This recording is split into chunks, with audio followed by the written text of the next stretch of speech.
Tonight, we journey not to the triumphs of heroes crowned in glory, nor to the victories sung in gold-lit halls. Tonight, we step into a tale whispered in sorrow, a tale carved into memory not for its joy, but for its pain. This is not a story of kingdoms won or monsters slain.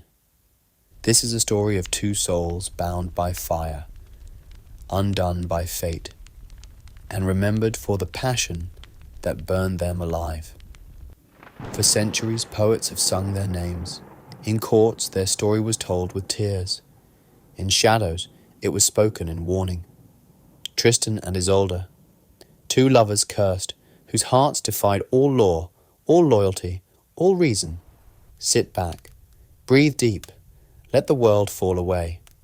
For what follows is not legend gilded in triumph. What follows is a lament. This is their story. From the beginning, Tristan's life was bound in grief. Before he ever drew breath, his fate was written in blood. His father, Rivalan, lord of Lyonesse, fell in battle, cut down before he could even hold his son. His mother, Blanchefleur, learned of his death and was struck by a sorrow too great for any mortal heart.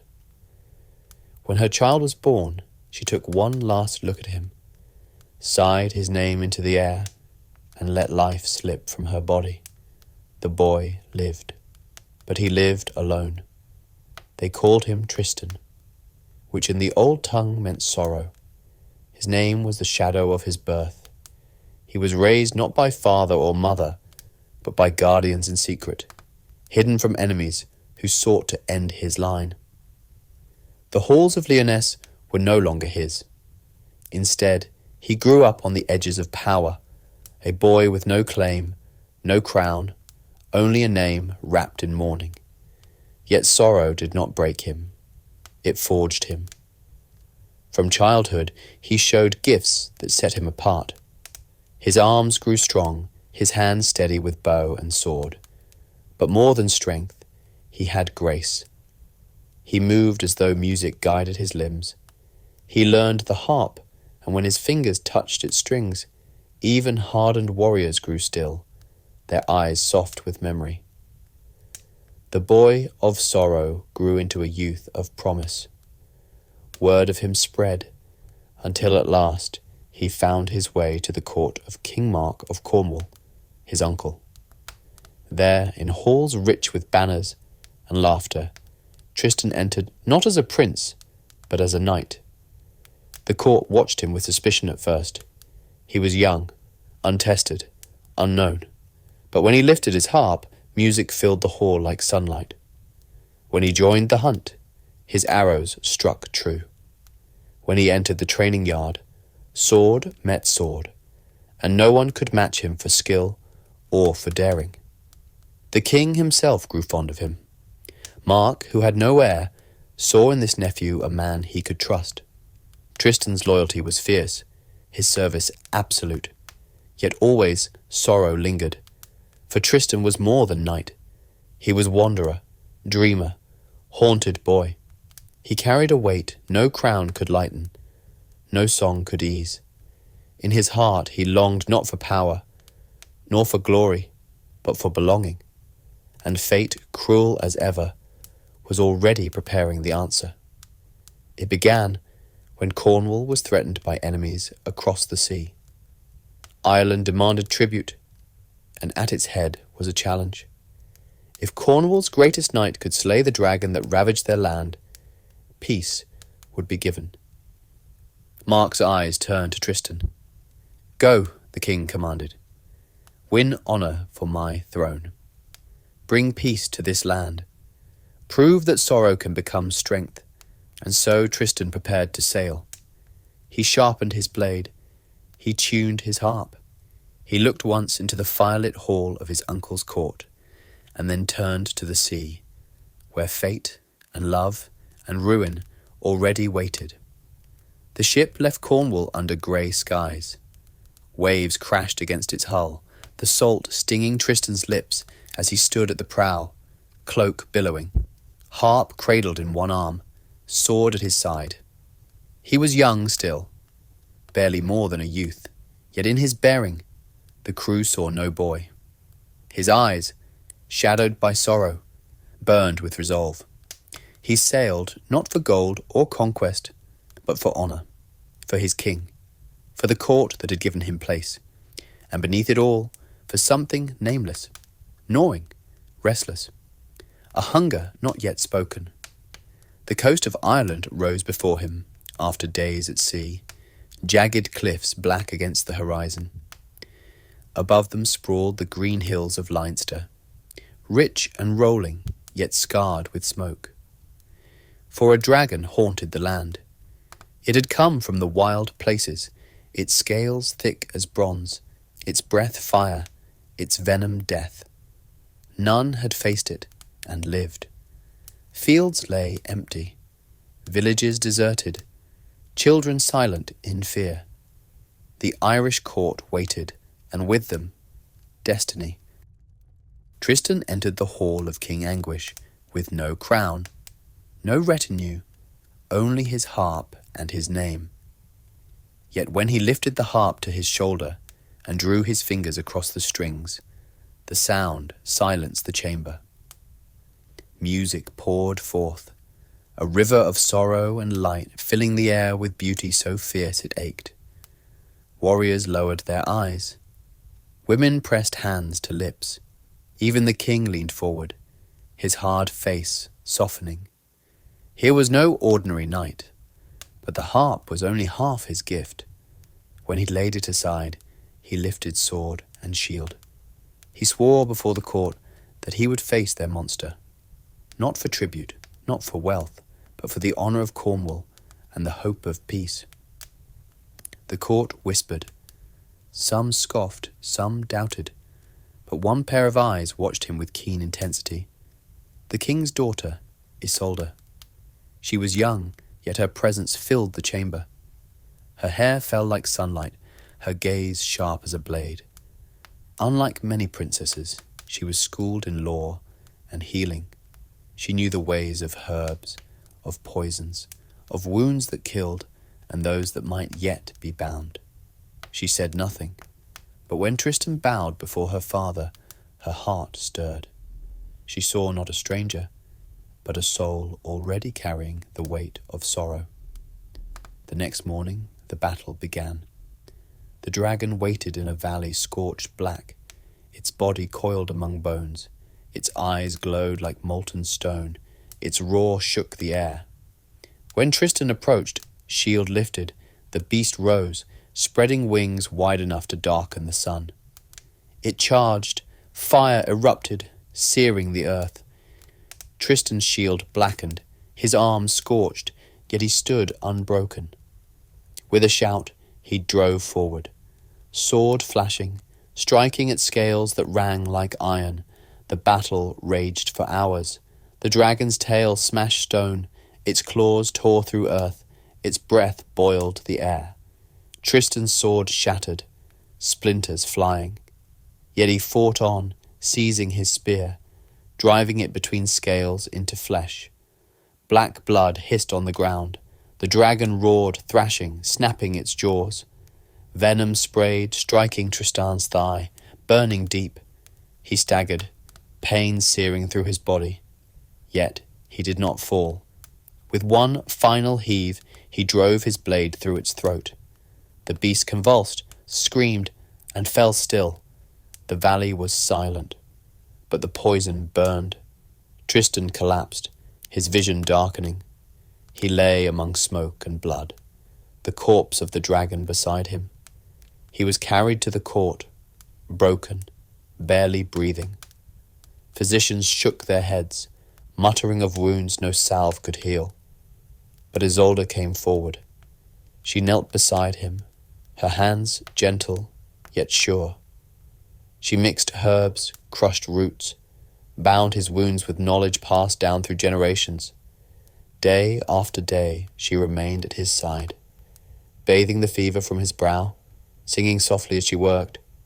Slowly, breath returned. Slowly, the fire in his veins dimmed. Slowly, his eyes opened. And when they did, they met hers. For a moment, The hall, the court, the world itself faded. There was only the wounded knight and the princess who saved him. Neither spoke, neither needed to. The seed was planted. Tristan rose again, healed, victorious. Ireland hailed him as hero.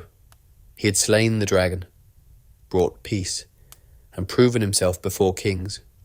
But fate does not weave triumph without sorrow, for even as he stood in glory, the path already bent toward ruin. For soon, King Mark of Cornwall would send him back, not for conquest, not for war, but to claim Isolde, not for himself, but for another. The court of Ireland was drunk with joy. The dragon lay dead, its stench fading into the earth, its bones already promised as trophies. Fields once blackened with fire now promised to bloom again. Songs filled the halls of King Anguish, praising the knight who had come from across the sea and done what no champion of Ireland had dared. Tristan was hailed as saviour. His name passed from lip to lip like wine. His harp sang in the feasting halls, filling them with music as rich as the victory itself. But the loudest whisper in the hall was not of Tristan's valour. It was of Isolde, who had healed him, of the way her hands lingered at his side, of the way his eyes sought hers. The court murmured of what it meant, and what it could mean. For weeks Tristan remained in Ireland. He grew stronger, his wounds mended beneath Isolde's care.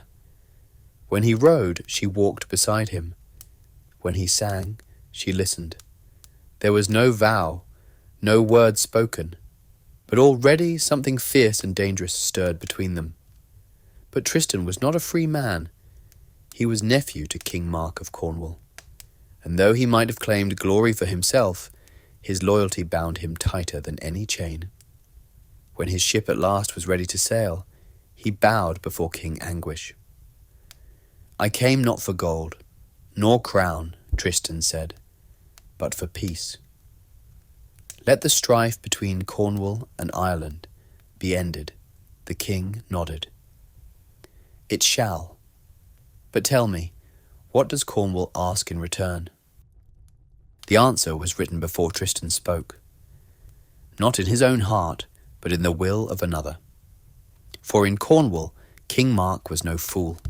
He had no heir, no wife, no queen. When he heard of the Princess of Ireland, golden-haired and wise, he sent word, "Bring her to me. She shall be my bride. Thus shall peace bind our kingdoms forever." It was not for Tristan to refuse. So he lowered his eyes, though his chest tightened. "My lord," he said, "Cornwall asks only this, that your daughter, the Princess Isolde, come as bride to King Mark." The hall fell silent. Isolde's face did not falter, but her eyes darkened. She looked at Tristan, searching for something. Plea, protest, rebellion. But his gaze remained steady, a knight's gaze, not a lover's. She bowed her head before her father. "If it brings peace, I shall go." Her voice was calm, but inside her heart roared. The days before their departure were bitterly sweet. Tristan oversaw the preparations, his hands busy with rope and sail, his eyes always avoiding hers. When they did meet, silence stretched between them, heavy with what could not be spoken. The people of Ireland wept to see their princess leave, yet they called it honour. They called it duty. But neither Tristan nor Isolde called it by its true name, sacrifice. On the day of departure, the sea was calm, the sky pale blue. Isolde boarded the ship, her face regal, her spine straight, but her hand trembled upon the rail. Tristan stood beside her, silent, his jaw hard as stone. The waves carried them from the shore, Ireland shrinking into mist. The crew whispered that the air itself grew heavy with sorrow, for all knew what this voyage meant, and fate, cruel as ever, had prepared its trap. Among the provisions, Isolde's maid had hidden a vial, a potion, brewed with herbs and charms, its purpose simple. On her wedding night, Isolde would drink it with Mark. It would bind her heart to him forever, ensuring loyalty, ensuring love where perhaps none might have bloomed. But fate does not obey plans. One evening, as the ship drifted beneath a bleeding sunset, Tristan and Isolde sat apart from the crew. Weariness lay heavy on them both. The maid, seeking to soothe her mistress, brought the vial. Believing it to be wine, she poured. Tristan lifted the cup. So did Isolde. They drank. The world changed. The sea roared louder. The sky burned brighter. The air itself seemed alive. Their eyes met, and this time they could not look away. The potion bound what already stirred. It did not create their love.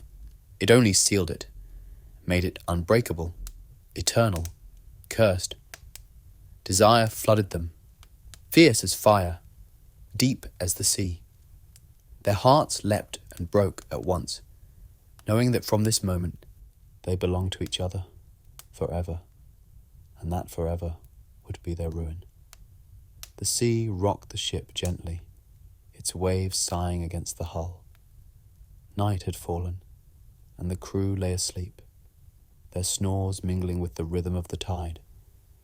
Only Tristan and Isolde remained awake, seated apart on the deck beneath a sky heavy with stars. They spoke little. Words could not bridge the silence that had grown since the promise of her marriage. Every glance was a knife, every breath a secret left unsaid. Isolde's maid came with a flask of wine, her steps quiet, her voice soothing. "Drink, my lady. It will ease your heart." She poured into 2 cups, one for Isolde, one for Tristan. She did not know what she held. The cups clinked softly, and in that moment, fate bent its bow. They drank. The potion slid like fire down their throats. Its taste was sweet and bitter, honey laced with storm. At once the world sharpened. The sea gleamed with unnatural brilliance. Each star burned like flame. Each breath of air felt heavy with music. Their eyes met, and the barrier between them broke. Tristan saw her as if for the first time. Not the princess promised to another. Not the healer who had drawn poison from his veins. He saw only Isolde. Her hair spilling gold in the moonlight. Her lips parted as if she too felt the fire racing through her. And Isolde saw him. Not the knight sworn to another's service. Not the sorrowful boy who hid behind loyalty. She saw the man whose strength was tempered with grief, whose music carried longing, whose heart now beat as wildly as her own. Something vast and merciless swept over them. They could no more resist it than they could command the sea. Their hands touched first, a spark, a tremor. Then Tristan drew her closer, and their lips met. The kiss was not gentle. It was desperate, consuming, a release of all the words unspoken, all the feelings buried. It was hunger and relief, joy and despair, a vow made without speech. They clung to each other as though drowning, as though the world beyond the deck had ceased to exist. And perhaps it had. But even in the rush of passion, terror lingered. Tristan broke away, his breath ragged, his eyes wide. Isolde, her fingers pressed against his lips, silencing him. "No," she whispered. "Do not speak it. Do not name it, for if we speak, it becomes sin. Let it be only this. You and I," tears glimmered in her eyes, but her voice trembled with fierce resolve. "I am yours." Forever Tristan's chest ached. The knight in him screamed for duty, for loyalty, for silence. But the man, the boy of sorrow, who had never known joy without loss, yielded. "I am yours," he said. "Though it damns me, though it kills me, I am yours." The sea carried their vow into the night, and so the lovers were bound. Not by choice, not by accident, by fate. Days passed, but the bond did not dim. Every glance was fire, every touch seared. In the eyes of the crew, they were knight and princess, dutiful companions. But in stolen hours, behind veils of sail and shadow, they were more. Yet always the shadow of Cornwall loomed. Each sunrise brought them closer to King Mark, to the court where betrayal would blossom, where their love would fester like a wound. Still, they could not turn back, for what is love that denies itself? It was not theirs to command. It was curse and blessing both. When at last the cliffs of Cornwall rose from the sea, Tristan stood at the prow once more, his hand brushing Isolde's. Neither spoke. They did not need to, for both knew the truth. The day had come when Isolde would be given to another. But her heart, her soul, her very breath belonged only to him. The ship returned to Cornwall to the sound of trumpets. Banners rippled in the sea wind, their colours bright against the grey stone walls of King Mark's fortress. Bells rang, villagers crowded the shore, nobles gathered in finery. All cheered as Princess Isolde stepped upon the land, her beauty radiant, her presence regal. They did not see how tightly her hand gripped the rail before she let go. They did not hear the silence behind her measured smile. King Mark descended the steps, a crown gleaming upon his brow, his cloak trailing gold. He spread his arms wide, his voice strong and warm. "Welcome, Isolde, Queen-to-be of Cornwall." She bowed gracefully. "My lord." The words caught in her throat like thorns. The days that followed were a blur of preparation. Garlands hung from rafters, tables piled high with meat and bread, goblets filled with wine. Courtiers practiced songs, dancers their steps. The kingdom rejoiced, for peace had been bought with beauty, and their king would have a queen. But in the shadows of the hall, Tristan's gaze never left her, and hers never left him. At last, the day came. The wedding was held in the great hall of Mark's castle. The air smelled of roses and smoke, of incense and roasted boar. Nobles in silk and velvet lined the benches, their laughter rising to the rafters. The priest lifted his voice, binding the vows with solemn words. Isolde's hand lay in Mark's. Her face was calm, her smile serene. Only Tristan saw the truth in her eyes, wide with grief, burning with the fire of the potion that chained her heart to his. When Mark kissed her, the hall erupted with cheer. Goblets clanged, drums thundered, dancers whirled.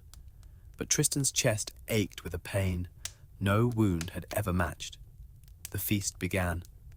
Tables groaned with roasted swans, spiced venison, honeyed fruit.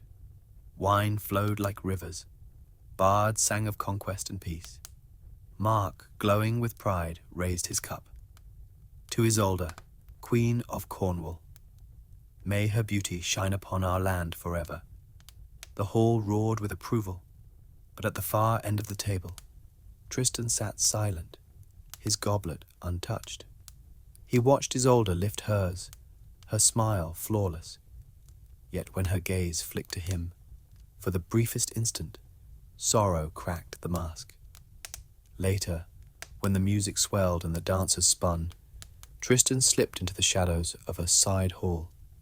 The air was cooler there, the torches dim. He pressed his hand to the wall, breath heavy, heart clawing at his ribs. He had slain dragons. He had faced fire and venom. Yet he could not master this. The sight of her at another's side, her hand claimed, her lips pressed to another's. "Tristan." Her voice was soft, trembling. He turned. She stood at the threshold, her gown trailing, her crown glinting in the dim light. To all the world she was queen, but here she was only Isolde. His Isolde. They did not touch. They did not speak further. They only looked, the silence between them louder than any song. In that gaze was everything: love, sorrow, fire, and the certainty that they would burn for it. The feast raged on through the night. Mark drank deeply, laughed loudly, his hand ever upon his bride. The court rejoiced, blind to the shadows that curled around the edges of the hall. But Tristan and Isolde knew. Their bond was not broken by vows, nor by crowns, nor by walls of stone. It lived in glances stolen, in breaths shared, in silence deeper than words. And it would grow, hidden, dangerous, unstoppable. Thus the wedding, hailed as triumph, was in truth the sealing of doom. For while the kingdom feasted, two hearts feasted upon fire, a fire that would not be quenched. The days after the wedding wore bright for the court, but heavy for the lovers. Isolde moved through the halls of Cornwall as queen, her crown gleaming, her smile practiced, her words poised. She dined beside King Mark. She walked among the courtiers. She played her role with flawless grace. But at night, when the torches burned low and the castle slept, she slipped away. Their first meeting was in the orchard. The moon bathed the apple trees in silver, their blossoms glowing like ghosts. Tristan was already there, waiting, his cloak drawn close. When she came, her breath quick, her step silent, he caught her in his arms. For a moment, neither spoke. They clung to each other, their bodies trembling with the weight of all that had been denied them. Then the words tumbled out, whispers of longing, vows of love, promises neither could ever keep, yet both swore as if they were life itself. "I am yours," Tristan murmured. "And I am yours," she breathed. And though the world would call it betrayal, though crowns and vows stood against them, they sealed it with a kiss fierce enough to silence the stars. After that night, secrecy became their religion. They met in gardens, in shadowed halls, in chambers locked against the world. Sometimes it was only a brush of hands as they passed in the court, their faces calm, their hearts raging. Sometimes it was hours stolen in silence, Isolde's hair spilling over Tristan's chest as they lay in the dark, speaking of nothing but the fire between them. The potion bound them still, but it was not only magic that drove them. It was need. It was defiance. It was the ache of two souls who had found in each other what no one else could give.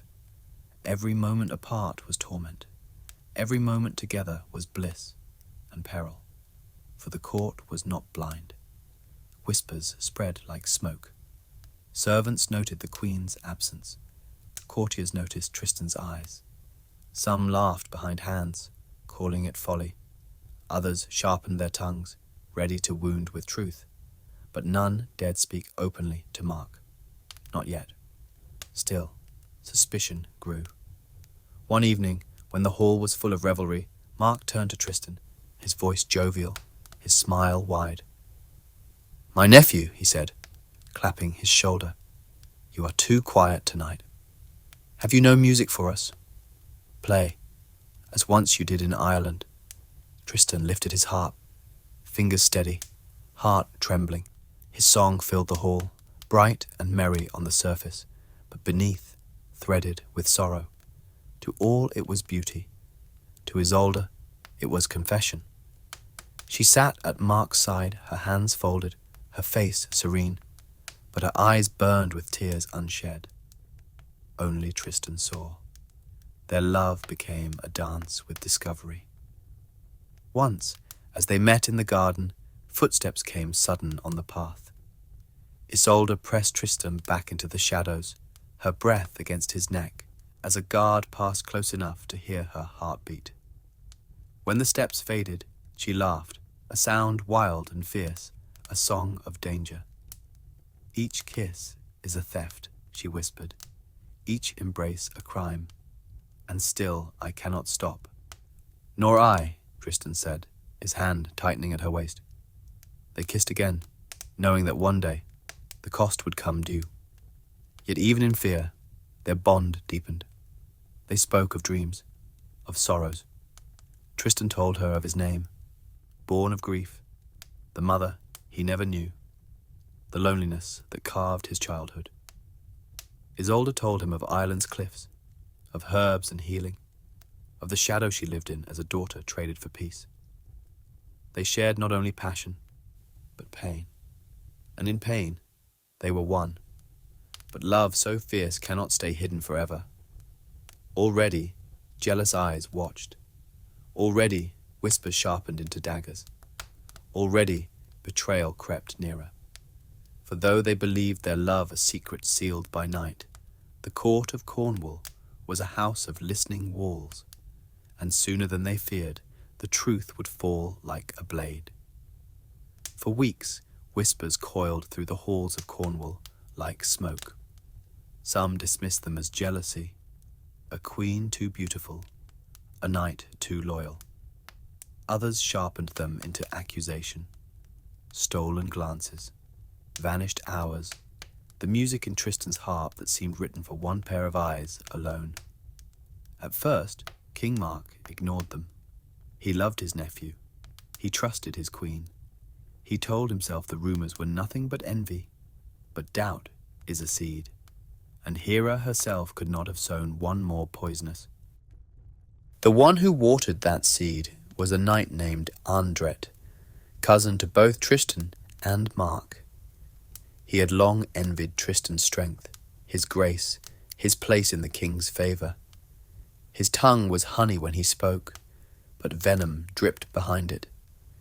"My lord," Andret murmured one evening, drawing close to Mark as feasting filled the hall, "your court sings of love and loyalty, yet shadows whisper otherwise.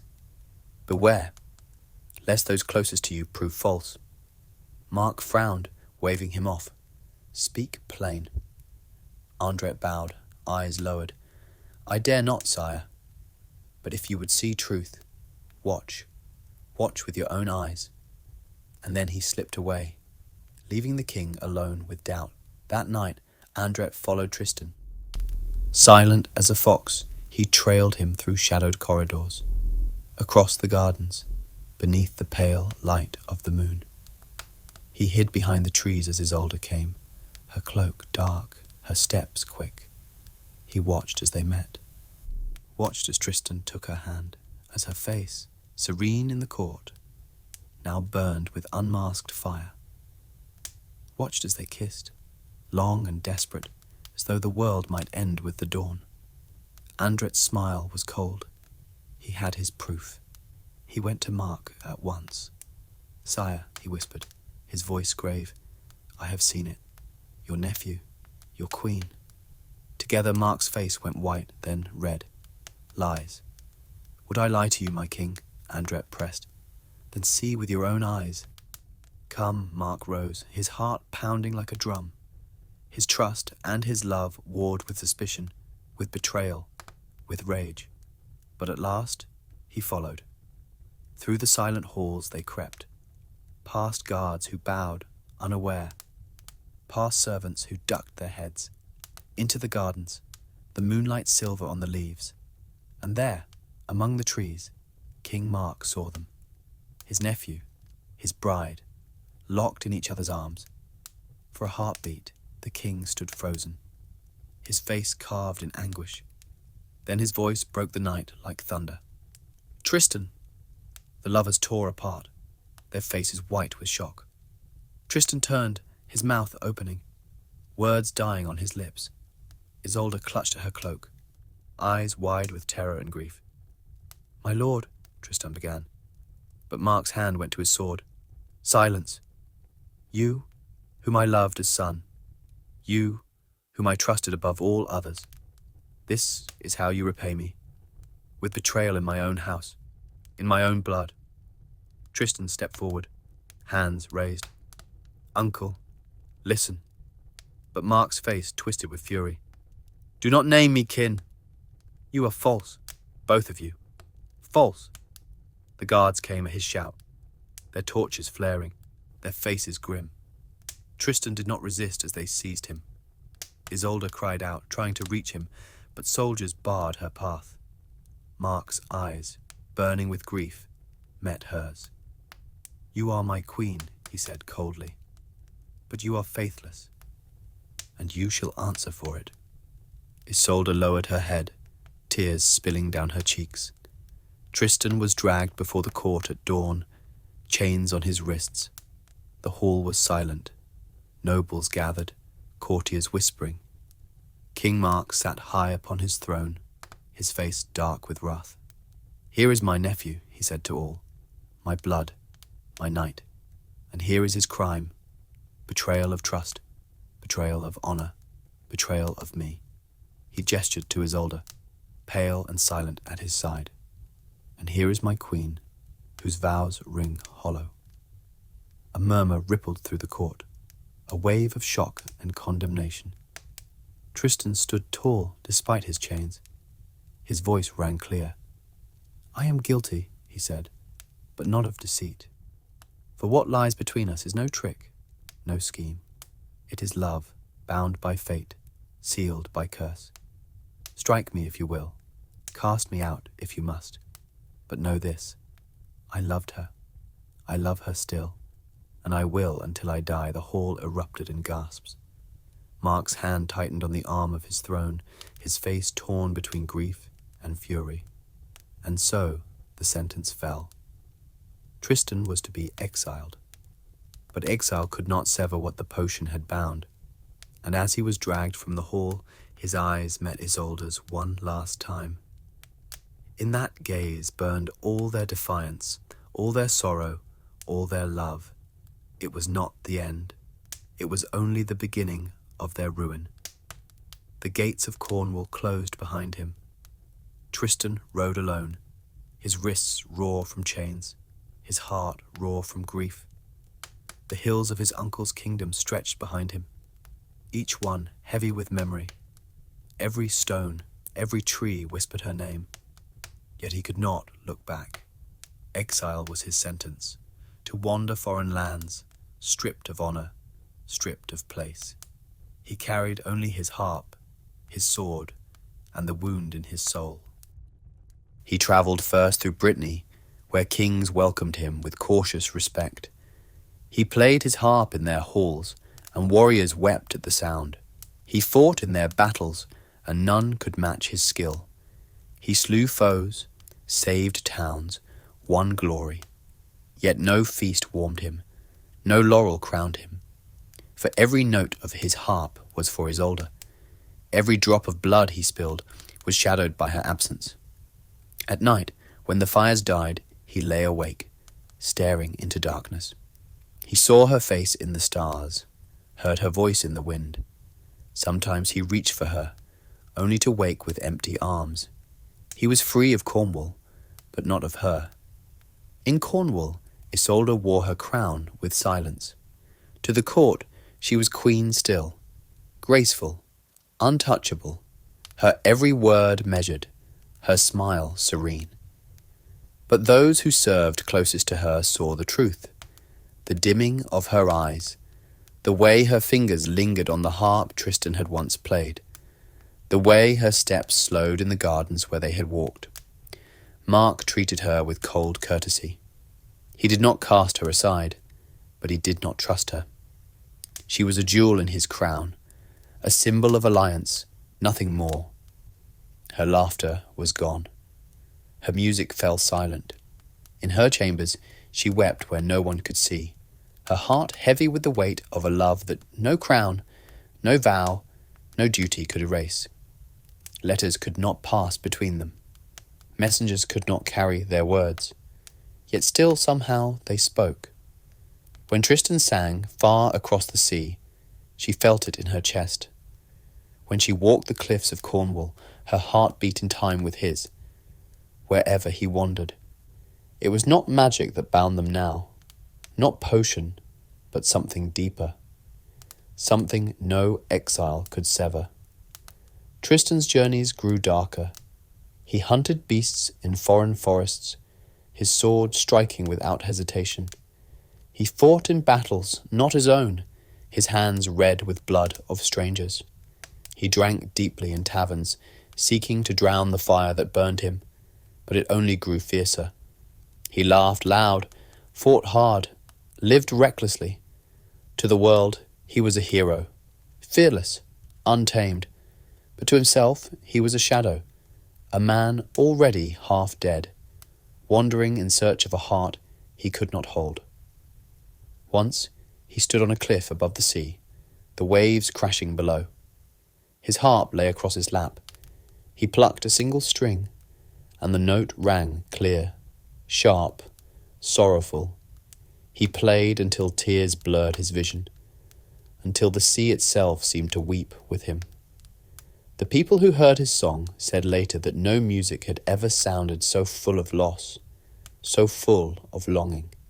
And across the water, in Cornwall, Isolde woke from sleep, tears upon her face, her heart aching with a melody she had never heard yet somehow knew. Years passed in this torment.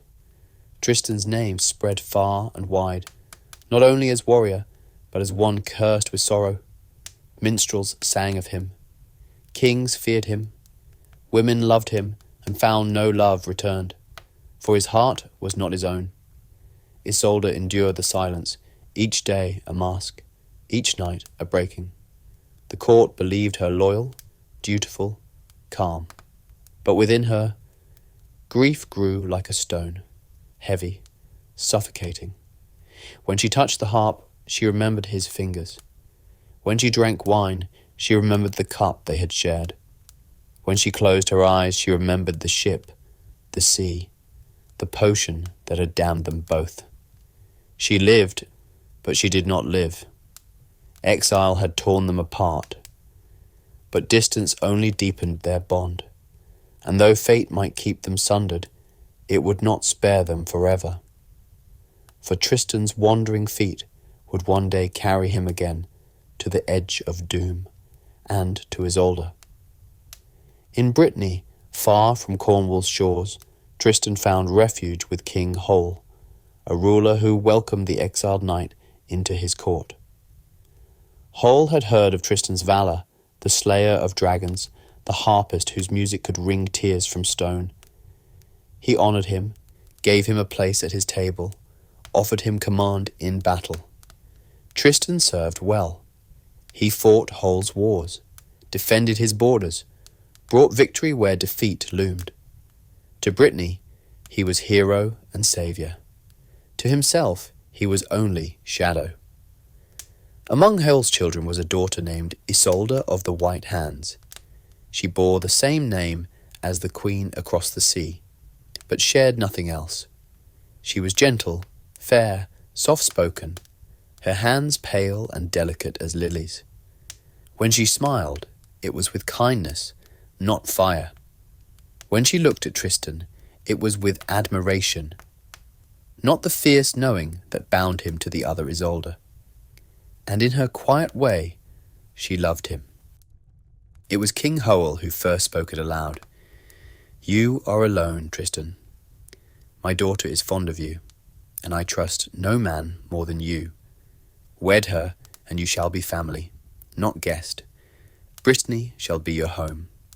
Tristan's heart clenched at the words. Another Isolde, a life of peace offered freely. A chance, perhaps, to silence the torment that gnawed at him each night. He hesitated. He thought of Cornwall, of Mark's wrath, of the eyes of courtiers whispering betrayal. He thought of the queen's face, pale and silent behind her crown. Her love chained as surely as his, and in his weariness he agreed. The wedding was quiet, lacking the grandeur of Cornwall's halls. White flowers were woven into garlands. A harp played soft in the corner. Isolde of the White Hands wore a gown of pale silk, her face glowing with hope. Tristan stood beside her, gave his vow, and sealed it with a kiss that was light, almost hesitant. The court cheered. Howell smiled, satisfied. But inside Tristan's chest, the old wound burned deeper. That night, when the chamber doors closed and the torches dimmed, Isolde of the white hands waited with trembling joy. She reached for him, her eyes wide, her heart open. But Tristan did not touch her. He turned away, staring into the dark, his breath heavy, his shoulders tense. Isolde's smile faltered. "You do not love me," she whispered. Tristan closed his eyes. "I cannot." She turned her face, silent tears staining her cheeks. And so their marriage was sealed not with union, but with absence. The days that followed deepened the wound. To the court, they were husband and wife, walking side by side, sharing meals, playing their roles. To each other, they were strangers, bound by duty, not by heart. Isolde of the white hands tried, with patience, with gentleness, with devotion. She offered him kindness, sought his laughter, reached for his hand. But always he withdrew, polite, distant, his eyes turned toward some horizon she could not see. At night he slept apart, his dreams filled not with her, but with the queen across the sea. Tristan's harp betrayed him. When he played, his music was not for the woman at his side. It was for the woman lost to him. The court listened, enchanted, yet the white hands wept in silence, for she knew each note was a knife drawn against her heart. She grew bitter, her love curdling into resentment. "You wed me in name only," she said once, her voice sharp. Tristan bowed his head. "Better that than wed you in falsehood." But both knew it was falsehood all the same. Thus Tristan's life in Brittany became another exile, not of land, but of love. He had a wife, yet he was not a husband. He had a home, yet he was not at peace. He had given vows, yet his heart remained forever bound to the other, Isolde, the queen he could not have. And so he wandered again, into battles, into danger, into reckless quests, as though each sword swung against him might end the torment. But none did, for love cannot be replaced. And every day with the false bride only sharpened the memory of the true one. The years in Brittany blurred into restlessness.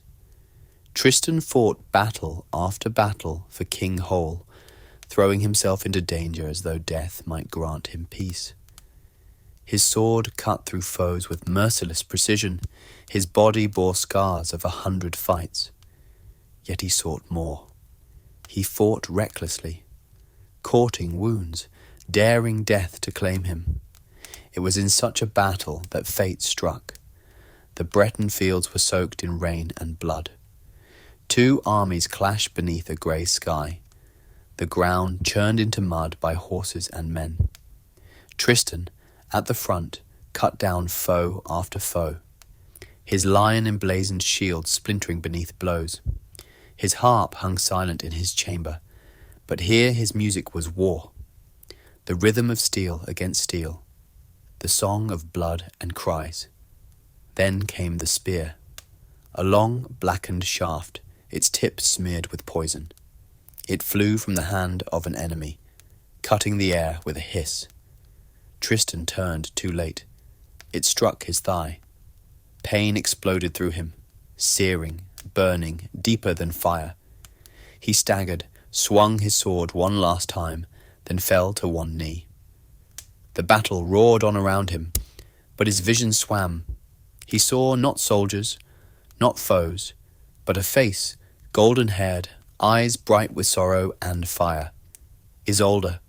His men dragged him from the field, his body heavy with fever.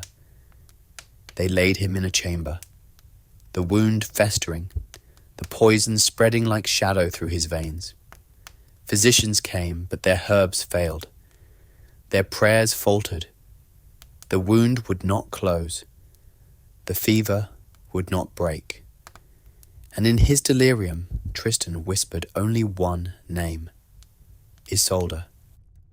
He knew the truth. Only she could save him. The woman who once drew poison from his veins, who healed him with her hands, who had bound her soul to his on that cursed voyage. Isolde of Ireland, the Queen of Cornwall. No other touch, no other knowledge could cure him. And so he sent for her. A ship was made ready. His most loyal companion took the helm, swearing to bring Isolde to his side. Tristan's voice was hoarse, but his words were clear. If she comes, fly white sails, so I may know hope. If she refuses, fly black, so I may prepare for death. The oath was sealed. The ship departed. Days bled into nights. Tristan lay in fever, his skin burning, his breath ragged. At times he raved, calling for her, reaching into the dark as though she might appear. At times he was silent, staring into nothing, his strength draining like water through open hands. Beside him, Isolde of the White Hands watched, his wife in name, stranger in truth. She saw how he whispered another's name, how even in the jaws of death his heart was not hers. Bitterness coiled in her breast, sharp and cold. And when she heard of the ship, when she heard whose aid he sought, her heart broke into envy and wrath.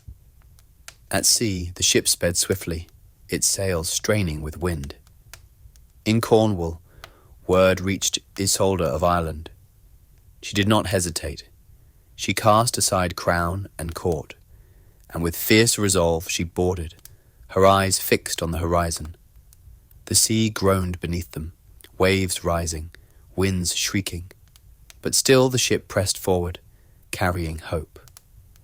In Brittany, Tristan waited, his life burning low.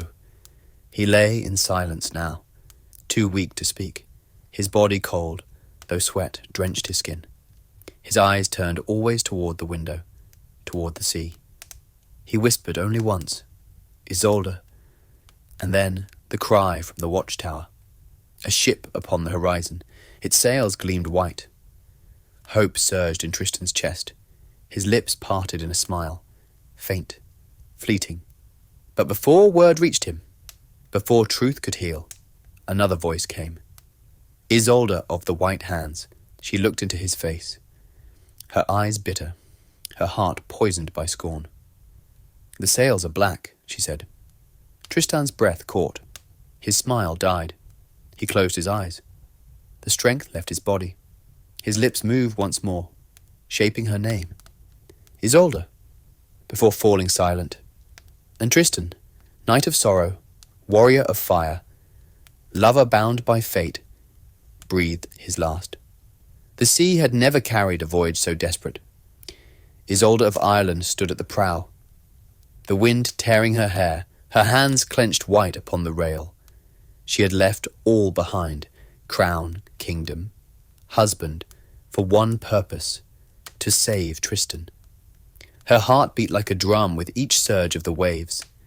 She remembered the dragon's venom years ago, how her hands had drawn it out, how her herbs had healed him.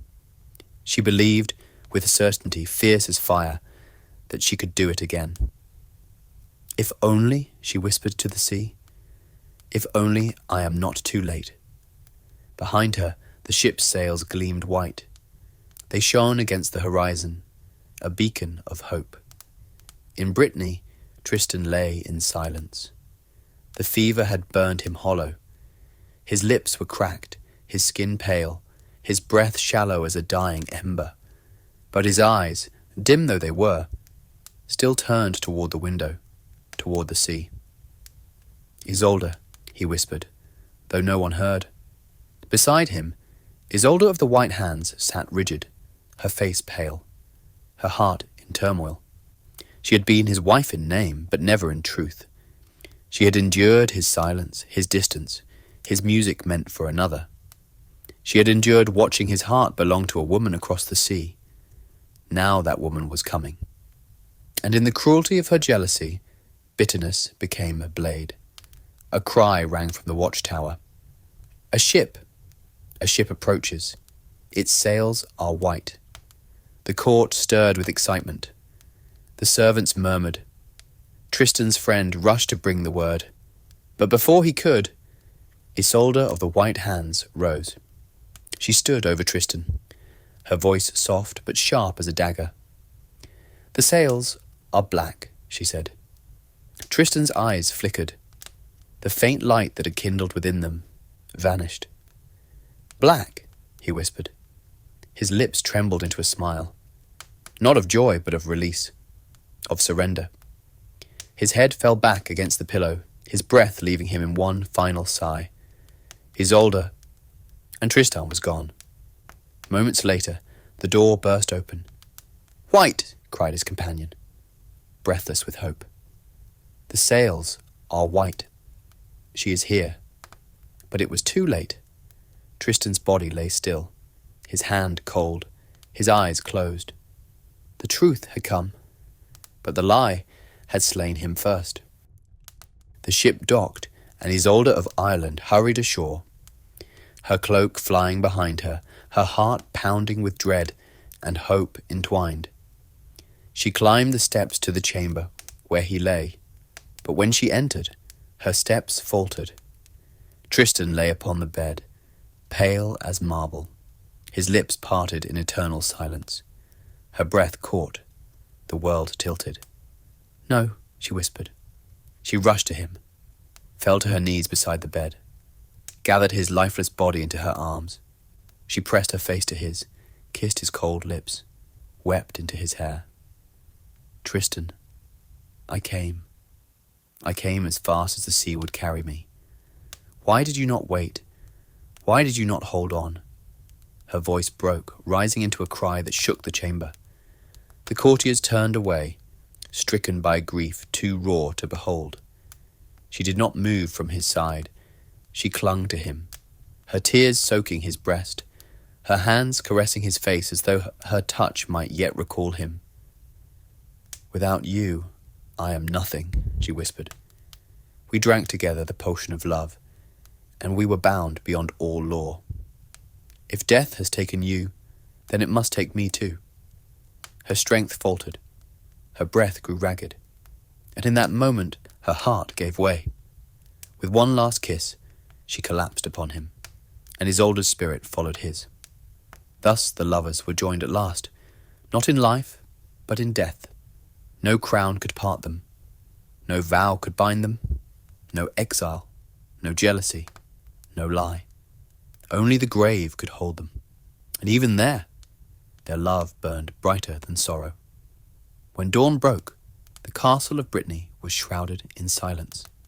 No horns sounded, no bells rang. The servants moved as though the air itself were heavy with grief. Word had spread, whispered from chamber to hall, from hall to court. Tristan is dead, and Isolde with him.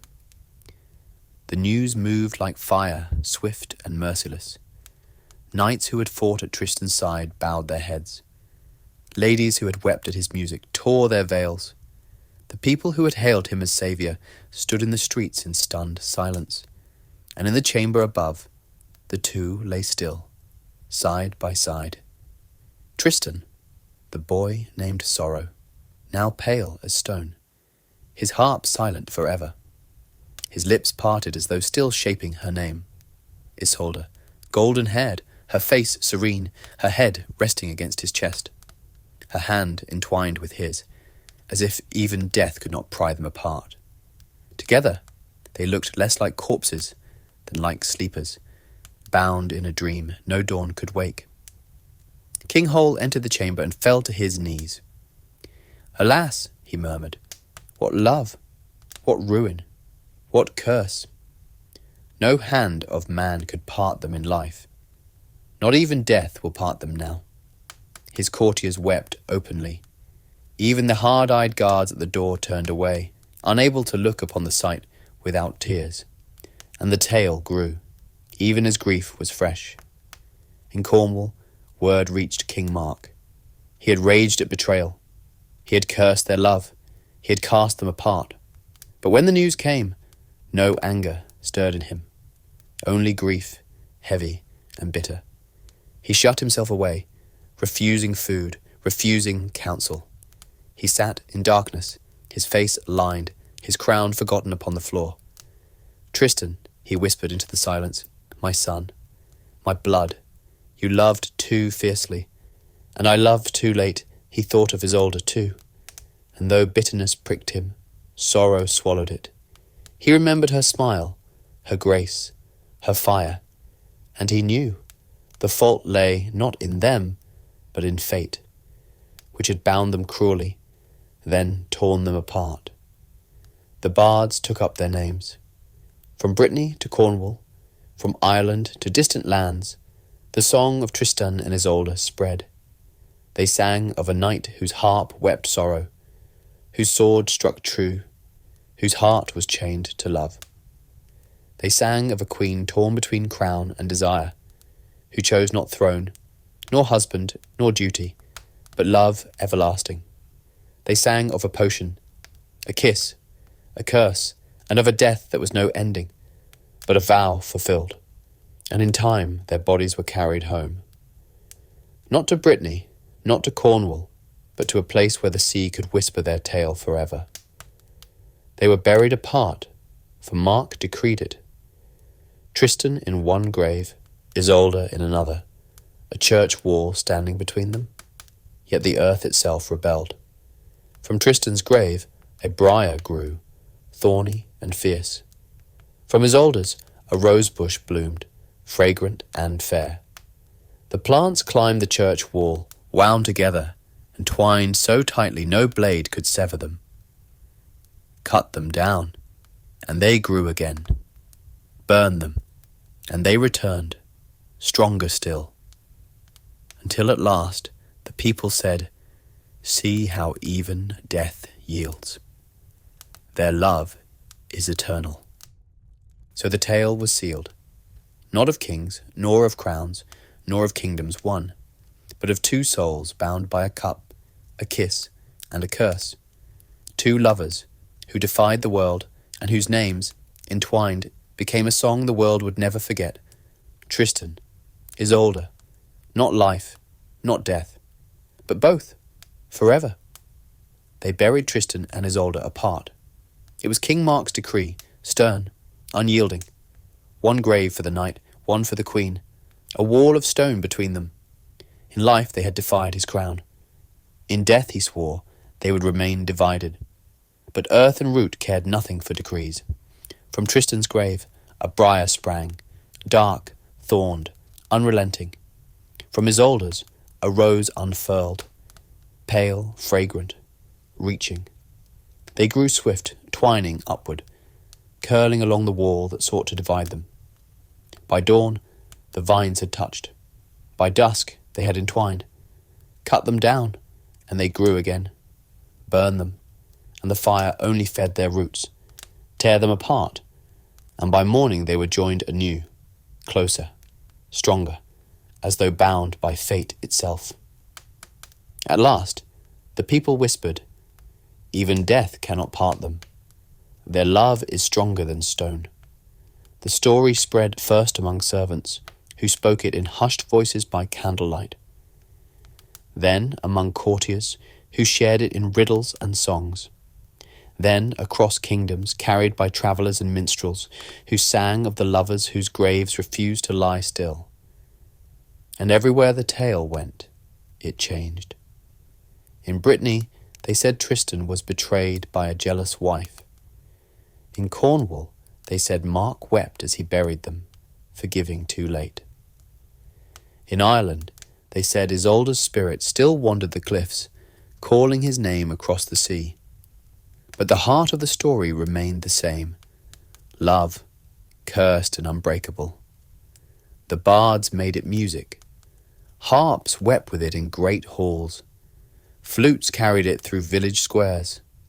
Voices rose in ballads, filling taverns with sorrow and longing. The tale of Tristan and Isolde became a thread woven into the fabric of every song of love that ended in ruin. And with each telling, their faces sharpened, their voices clearer, as though death itself could not still them. Some called it warning. "Beware," they said, "for passion unbridled destroys. Tristan and Isolde defied king and crown, and see what came. Exile, poison, despair. Their tale is curse, their love a fire that consumes all. Others called it blessing. Behold, they said, for no force, not king, not crown, not death, could part them. What love is truer than this, that survives the grave itself? Both were right, both were wrong, for the story was not theirs to command, it belonged to the ages now. Years became decades, decades became centuries. The world changed, kings fell, kingdoms crumbled, crowns passed from head to head. But the tale remained. It crossed seas, retold in new tongues, reshaped in new lands. French poets wove it into verse, German singers into lays, English bards into ballads. The lovers' names shifted on lips, but the sorrow was always the same. And so, Tristan and Isolde lived on. Not in flesh, but in word. The vines at their graves grew still, blooming with every spring, roses and briars locked forever. Pilgrims came to see them, touching the thorns with reverence, plucking the petals as tokens. Lovers knelt there, swearing their devotion. Betrayed hearts wept there, laying down their grief beside the graves. It was no longer a tomb, it was a shrine. And somewhere, perhaps, their spirits walked still. Some said Tristan's harp could be heard on stormy nights, its strings plucked by ghostly hands, its melody a song of longing across the sea. Some said Isolde's laughter rang in gardens, soft and fleeting, carried by the wind. Some said, in dreams, they appeared together, young, radiant, unbroken, as though in some realm beyond they had found the peace denied them on earth. Thus the story ended. Or rather, it never ended. For it was told and retold, a fire passed from tongue to tongue, a song that could not be silenced. And still, when lovers cling too tightly, or when crowns weigh too heavily, or when hearts break under the burden of fate, their names are spoken. Tristan, Isolde, not as warning, not as blessing, but as truth, that love, once kindled, may outlast kingdoms, crowns, and death itself. The hall is quiet now. The fire burns low, casting embers into the dark, its glow painting faces with flickers of gold. The harp has fallen silent. The last notes of the song hang in the air like smoke. And in the hush that follows, a voice rises, not loud, not fierce, but steady, as if it has always been there. Thus ended the tale of Tristan and Isolde, the bard says. A tale of love that defied law, and of sorrow that defied death. He looks out at his listeners, their eyes wide, their breaths held, their hearts heavy. Some weep silently. Some sit frozen, as though the story has bound them as tightly as the lovers were bound. And the bard smiles, sad and knowing. Think not, he continues, that this tale belongs to them alone. For it is the tale of us all, who has not longed for what is forbidden, who has not been torn between duty and desire, who has not felt the fire of love and the burn of loss. He lifts his hand, his fingers tracing the air as if upon harp strings. Tristan and Isolde drank the potion of fate, but we too drink it, each in our own time. We drink when we choose love over safety. We drink when we suffer for it, and we drink when at the end we find that love outlasts all else. The fire crackles, the shadows shift. Was theirs a curse, the bard asks, a punishment for betrayal? Or was it a blessing, to love so wholly, so fiercely, that not even death could part them? The poets cannot agree.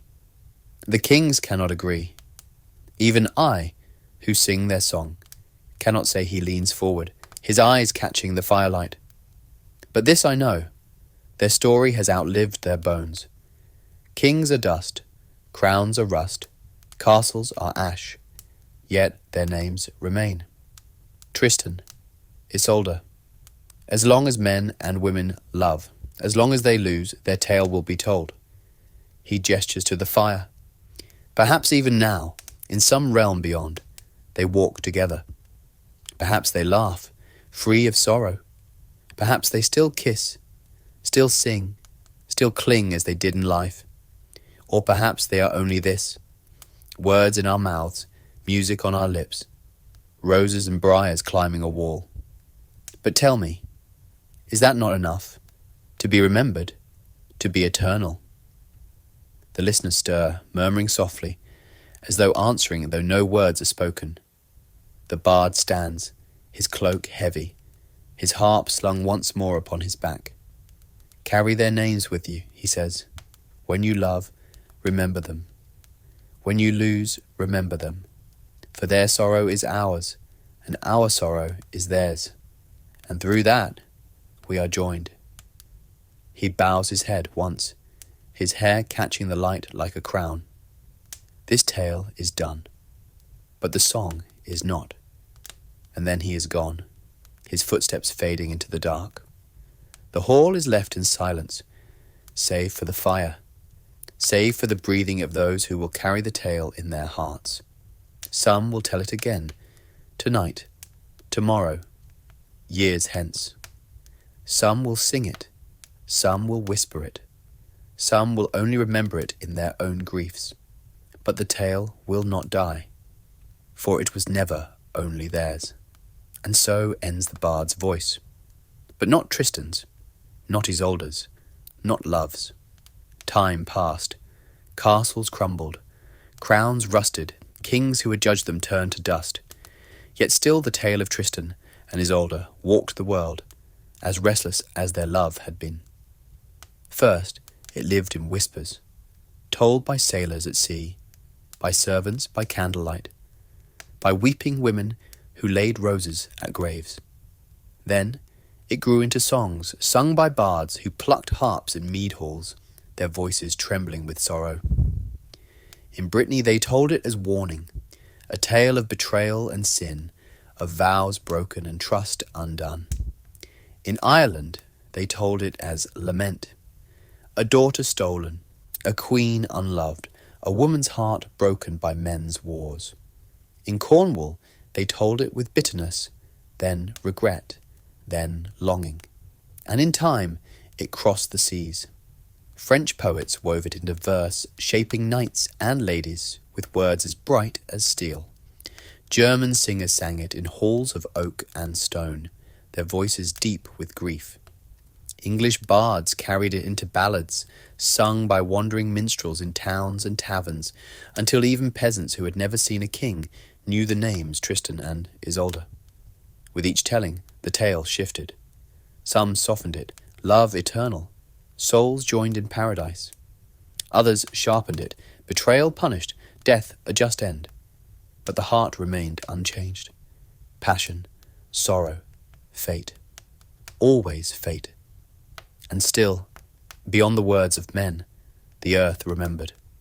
The briar and the rose still grew above their graves, entwined, climbing walls that kings had built to divide them. Lovers came there, touching the thorns and petals, swearing their own devotion. Some prayed never to share their fate. Others prayed to love so fiercely, even death could not part them. Children grew to adults, adults to ashes.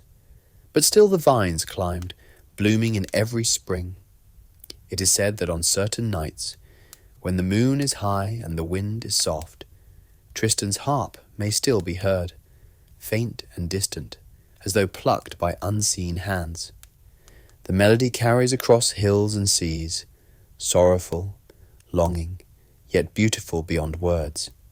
It is said, too, that Isolde's laughter lingers in gardens, light and fleeting, a sound that vanishes the moment one turns to find it.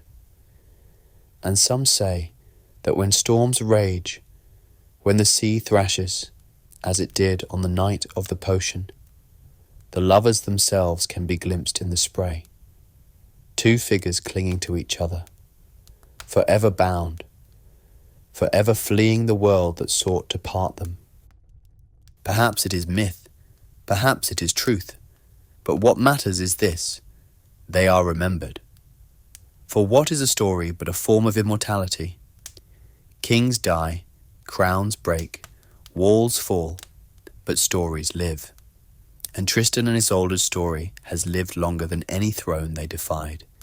It has lived in parchment, inked by trembling hands. It has lived in songs carried by wandering tongues. It has lived in hearts that know longing and loss, in lovers who risk, in mourners who weep. And it will live as long as men and women love and lose, hope and despair, cling and break. The bard's voice is gone now. The hall is empty, the fire ash, yet still somewhere the names are spoken.